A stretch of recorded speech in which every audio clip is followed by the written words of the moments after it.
नमस्कार दोस्तों, आप सभी का वाणी मंच यूट्यूब चैनल पर हार्दिक स्वागत है।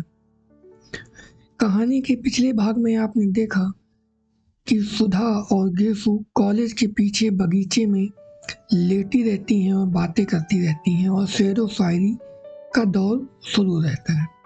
कुछ समय बिताने के बाद वह दोनों मोटर गाड़ी में बैठकर निकल जाती हैं।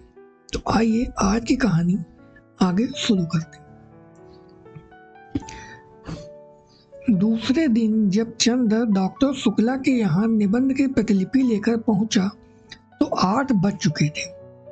7 बजे तो चंद्र की नींद ही खुली थी और जल्दी से वह नहा धोकर साइकिल दौड़ाता हुआ भागा था कि कहीं भाषण की प्रतिलिपि पहुंचाने में देर न हो जाए। जब वह बंगले पर पहुंचा तो धूप फैल चुकी थी। अब धूप भली नहीं मालूम देती थी, धूप की तेजी बर्दाश्त के बाहर होने लगी थी। लेकिन सुधा नील कांटे के ऊंचे ऊंचे झाड़ों की छांव में एक छोटी सी कुर्सी डाले बैठी थी। बगल में एक छोटी सी मेज थी जिस पर कोई किताब खुली हुई रखी थी। हाथ में क्रोसिया थी और उंगलियां एक नाजुक तेजी से दौरे से उलझ सुलझ रही थी। हल्के बादामी रंग की इकलाई की लहराती हुई धोती, नारंगी और काली तिरछी धारियों का कलफ किया हुआ चुस्त ब्लाउज और एक कंधे पर उभरा एक उसका पफ, ऐसा लग रहा था जैसे कि बाह पर कोई रंगीन तितली आकर बैठी हुई हो और उसका सिर्फ एक पंख उठा हो। अभी अभी शायद नहा कर उठी थी क्योंकि शरद की खुशनुमा धूप की तरह हल्के सुनहले बाल पीठ पर लहरा रहे थे। नील कांटे की टहनियां उनको सुनहली लहरें समझकर अटखेलियां कर रही थी। चंद्र की साइकिल जब अंदर दिख पड़ी तो सुधा ने उधर देखा, लेकिन कुछ भी न कहकर फिर अपनी क्रोसिया बुनने में लग गई। चंद्र सीधा पोर्टिको में गया और अपनी साइकिल रखकर भीतर चला गया, डॉक्टर शुक्ला के पास। स्टडी रूम में, बैठक में, सोने के कमरे में कहीं भी डॉक्टर शुक्ला नजर नहीं आए। हार कर वह बाहर आया तो देखा मोटर गाड़ी अभी गैरेज में है, तो वे जा कहां सकते हैं। और सुधा को तो देखिए क्या अकड़ी हुई है, आज जैसे चंद्र को जानती ही नहीं। चंद्र सुधा के पास गया। सुधा का मुंह और भी लटक गया। डॉक्टर साहब कहाँ हैं? चंद्र ने पूछा। हमें क्या मालूम, सुधा ने क्रोसिया पर से बिना निगाह उठाए जवाब दिया। तो किसे मालूम होगा, चंद्र ने डांटते हुए कहा। हर वक्त का मजाक हमें अच्छा नहीं लगता। काम की बात का उसी तरह जवाब देना चाहिए। उनके निबंध की लिपि देनी है या नहीं? हाँ देनी है, तो मैं क्या करूं? नहा रहे होंगे। अभी कोई ये तो है नहीं कि तुम निबंध की लिपि लाए हो तो कोई नहाए धोए ना, बस सुबह से बैठा रहे कि अब निबंध आ रहा है, अब आ रहा है। सुधा ने मुंह बनाकर आंखें नचाते हुए कहा। तो सीधे क्यों नहीं कहती कि नहा रहे हैं? चंद्र ने सुधा के गुस्से पर हंसकर कहा। चंद्र की हंसी पर तो सुधा का मिजाज और भी बिगड़ गया और अपनी क्रोसिया उठाकर और किताब बगल में दबाकर वह उठकर अंदर चल दी। उसके उठते ही चंद्र आराम से उस कुर्सी पर बैठ गया और मेज पर टांग फैलाकर बोला, आज मुझे बहुत गुस्सा चढ़ा है, खबरदार कोई बोलना मत। सुधा जाते जाते मुड़कर खड़ी हो गई। हमने कह दिया चंद्र एक बार कि हमें ये सब बातें अच्छी नहीं लगती, जब देखो तुम चिढ़ाते रहते हो। सुधा ने गुस्से से कहा। नहीं चिढ़ाएंगे नहीं तो पूजा करेंगे, तुम अपने मौके पर छोड़ देती हो, चंद्र ने उसी लापरवाही से कहा। सुधा गई नहीं, वहीं घास पर बैठ गई और किताब खोलकर पढ़ने लगी। जब 5 मिनट तक वह कुछ नहीं बोली तो चंद्र ने सोचा आज बात कुछ गंभीर है। सुधा, उसने बड़े दुलार से पुकारा। सुधा। सुधा ने कुछ नहीं कहा मगर 2 बड़े बड़े आंसू टप से नीचे किताब पर गिर गए। अरे क्या बात है सुधा, नहीं बताओगी?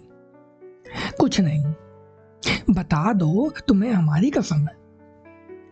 कल शाम को तुम आए नहीं, सुधा रोनी आवाज में बोली।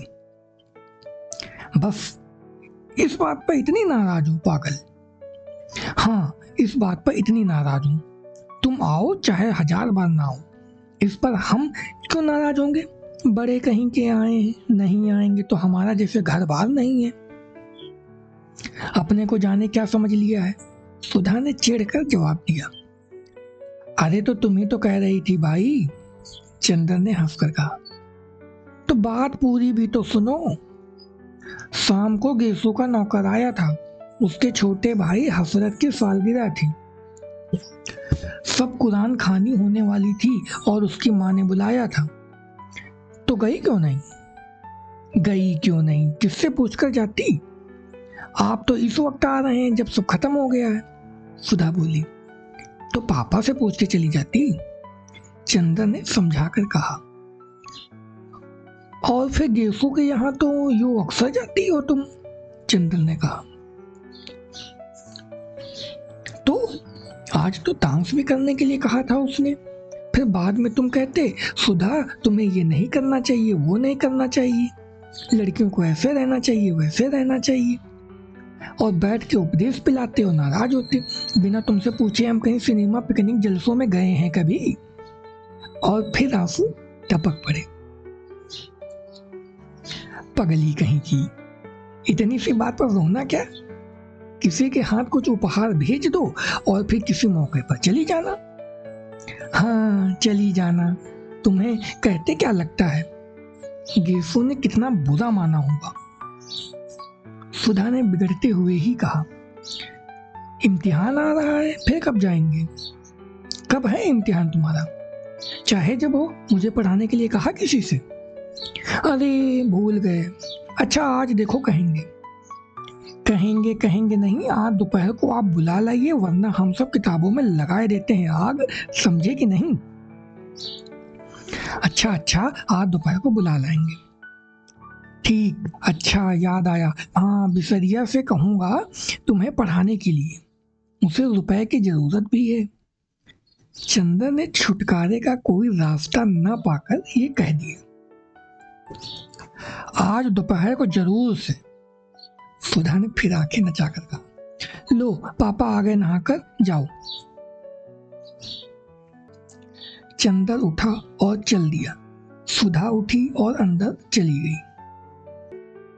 डॉक्टर शुक्ला हल्के सांवले रंग के जरा सा स्थूल काय थे। बहुत गंभीर अध्ययन और अध्यापन और उम्र के साथ साथ ही उनकी नम्रता और भी बढ़ती जा रही थी। लेकिन वे लोगों से मिलते जुलते कम थे।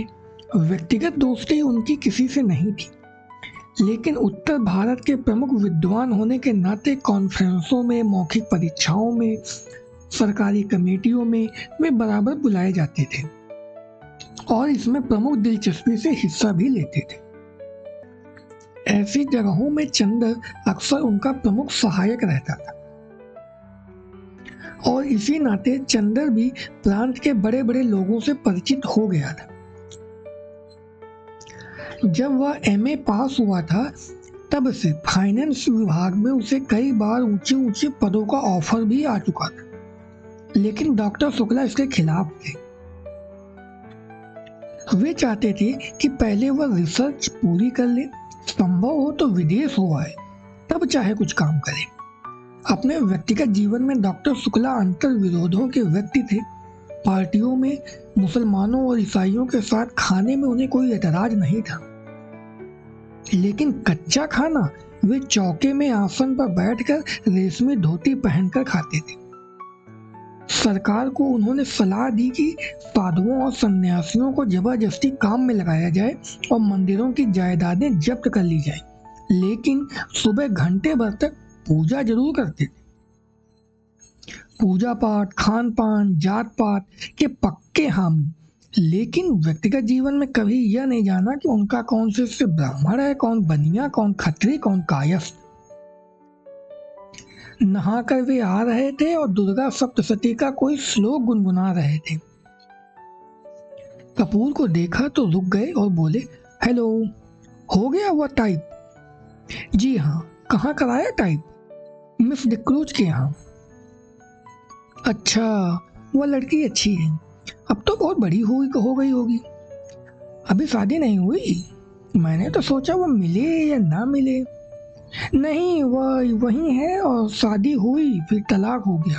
अरे, तो अकेले रहती है? नहीं, अपने भाई के साथ, बर्टी के साथ। अच्छा, और बर्टी की पत्नी अच्छी तरह है? वह मर गई। राम राम, तब तो घर ही बदल गया होगा। पापा, पूजा के लिए सब बिछा दिया है, अचानक सुधा बोल दी। अच्छा बेटी, अच्छा चंदर, मैं पूजा कराऊं जल्दी से? तुम चाय पी चुके? जी हाँ। अच्छा, तो मेरी मेज पर एक चार्ट है, जरा इसको ठीक तो कर दो, तब तक मैं अभी आया। चंदर स्टडी रूम में गया और मेज पर बैठ गया। कोट उतारकर उसने खूंटी पर टांग दिया और नक्शे को देखने लगा। पास में एक छोटी सी चीनी की प्याली में चाइना इंक रखी थी और मेज पर पानी। उसने 2 बूंद पानी डालकर चाइना इंक घिसनी शुरू की। इतने में सुधा कमरे में दाखिल। ए, सुनो, उसने चारों ओर देख के बड़े सशंकित स्वरों में सुधा ने कहा, और फिर झुककर चंदर के कान के पास मुंह लगाकर कहा, चावल की नान खटाई खाओगे? ये क्या भला है? चंदर ने इंक घिसते घिसते पूछा। बड़ी अच्छी चीज होती है, पापा को बहुत अच्छी लगती है, आज हमने सुबह अपने हाथ से बनाई थी। हैं, खाओगे? सुधा ने बड़े दुलार से पूछा। ले आओ, चंदर ने कहा। ले आए हम, लो। और सुधा ने अपने आंचल में लिपटी हुई 2 नान खटाई निकालकर मेज पर रख दी। अरे, तफ्तरी में क्यों नहीं लाई? सब धोती में घी लग गया। इतनी बड़ी हो गई, शऊर जरा सा भी नहीं। चंदर ने बिगड़ कर कहा, छिपा करके लाएं, फिर ये सकरी होती है कि नहीं? चौके के बाहर कैसे लाते? तुम्हारे लिए तो लाए और तुम ही बिगड़ रहे हो। अंडे को नून दो, अंडा कहे मेरी आंखें फोड़ी। सुधा ने मुंह बनाकर कहा, खाना है कि नहीं? चंदर फिर कहता है, हाथ में तो हमारे स्याही लगी है, हम अपने हाथ से नहीं खिलाएंगे, हमारा हाथ जूठा हो जाएगा। राम राम, पता नहीं तुम रेस्टोरेंट में मुसलमान के हाथ का खाते होगे। थू थू। चंदर हंस पड़ा सुधा की इस बात पर, और उसने पानी में हाथ डुबोकर बिना पूछे सुधा के आंचल में हाथ पोंछ दिए स्याही के, और बेतकल्लुफी से नान खटाई उठाकर खाने लगा। बस, अब धोती का किनारा रंग दिया और यही पहनना है हमें दिन भर, सुधा ने बिगड़ कर कहा। खुद नान खटाई छिपा कर लाई और घी लग गया तो कुछ नहीं, और हमने स्याही पोंछ दी तो मुंह बिगड़ गया। चंदर ने मैपिंग पेन पे इंक लगाते हुए ये कहा। हाँ, अभी पापा देखें तो और बिगड़े कि धोती में घी स्याही सब लगाए रहती है, तुम्हें क्या? उसने स्याही लगा हुआ छोर कसकर कमर में खूंस लिया। छी, वही घी में तर्ग छोर कमर में खूंस लिया, गंदी कहीं की। चंदर ने चार्ट की लाइनें ठीक करते हुए ये कहा। गंदी हैं तो तुमसे मतलब? और मुंह चढ़ाते हुए सुधा कमरे से बाहर चली गई। चंदर चुपचाप बैठा उस चार्ट को सही करता रहा। उत्तर प्रदेश के पूर्वी जिला बलिया, आजमगढ़, बस्ती, बनारस आदि में बच्चों की मृत्यु संख्या का ग्राफ बनाना था और उनके नक्शे पर बिंदुओं की एक सघनता से मृत्यु संख्या का निर्देश करना था। चंदर की एक आदत थी, वह काम में लगता था तो भूत की तरह लगता था, फिर उसे दीन दुनिया किसी की खबर नहीं रहती थी। खाना पीना तन बदन किसी का होश नहीं रहता। इसका एक कारण था। चंदर उन लड़कों में से था जिनकी जिंदगी बाहर से बहुत हल्की फुल्की होते हुए भी अंदर से बहुत गंभीर और अर्थमयी होती थी, जिनके सामने एक स्पष्ट उद्देश्य, एक लक्ष्य होता। बाहर से चाहे जैसे होने पर भी अपने आंतरिक सत्य के प्रति घोर ईमानदारी यह इन लोगों की विशेषता होती है। और सारी दुनिया के प्रति अगंभीर और उच्छृंखल होने पर भी जो चीजें इनकी लक्ष्य परिधि में आ जाती है उनके प्रति उनकी गंभीरता साधना और पूजा बन जाती है। इसीलिए बाहर से इतना व्यक्तिवादी और सारी दुनिया के प्रति निरपेक्ष और लापरवाह दिख पड़ने पर भी वह अंतरतम से समाज और युग और अपने आसपास के जीवन और व्यक्तियों के प्रति अपने को बेहद उत्तरदायी अनुभव करता था। वह देशभक्त भी था और शायद समाजवादी भी, पर अपने तरीके से। वह खद्दर नहीं पहनता था, कांग्रेस का सदस्य नहीं था, जेल नहीं गया था, फिर भी वह अपने देश को प्यार करता था, बेहद प्यार। उसकी देशभक्ति, उसका समाजवाद सभी उसके अध्ययन और खोज में समा गया था। वह यह जानता था कि समाज के सभी स्तंभों का स्थान अपना अलग होता है। अगर सभी मंदिर के कंगूरे का फूल बनने की कोशिश करने लगे तो नींव की ईंट और सीढ़ी का पत्थर कौन बनेगा?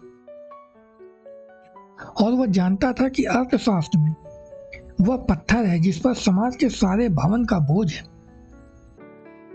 और उसने निश्चय किया था कि अपने देश, अपने युग के आर्थिक पहलू को वह खूब अच्छी तरह से अपने ढंग से विश्लेषण करके देखेगा और उसे आशा थी कि वह एक दिन ऐसा समाधान खोज निकालेगा कि मानव की बहुत सी समस्याएं हल हो जाएंगी। और आर्थिक और राजनीतिक क्षेत्र में अगर आदमी खूंखार जानवर बन गया है तो एक दिन दुनिया उसकी एक आवाज पर देवता बन सकेगी। इसीलिए जब वह बैठकर कानपुर की मिलों के मजदूरों के वेतन का चार्ट बनाता था या उपयुक्त साधनों के अभाव में मर जाने वाली गरीब औरतों और बच्चों का लेखा जोखा करता था, तो उसके सामने अपना करियर, अपनी प्रतिष्ठा, अपनी डिग्री का सपना नहीं होता था।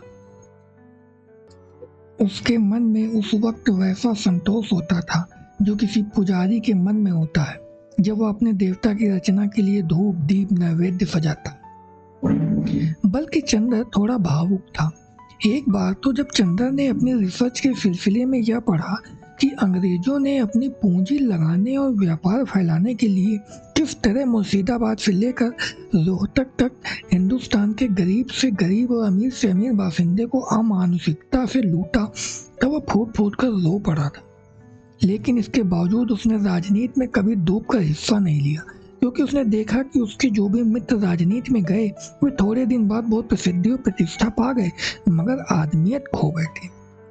अपने अर्थशास्त्र के बावजूद वह यह समझता था कि आदमी की जिंदगी सिर्फ आर्थिक पहलू तक सीमित नहीं, और वह यह भी समझता था कि जीवन को सुधारने के लिए सिर्फ आर्थिक ढांचा बदल देने भर की जरूरत नहीं।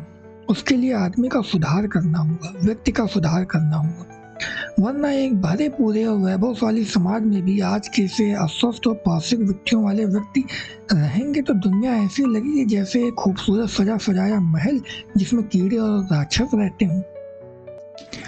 इसलिए जब वह चार्ट के नक्शे पर कलम चला रहा था तो उसे मालूम नहीं हुआ कि कितनी देर से डॉक्टर शुक्ला आकर उसके पीछे खड़े हो गए। तो दोस्तों, इस भाग को यहीं पर विराम देते हैं। तो मिलते हैं जल्द ही अगले भाग में। तब तक के लिए आप सभी का बहुत बहुत धन्यवाद।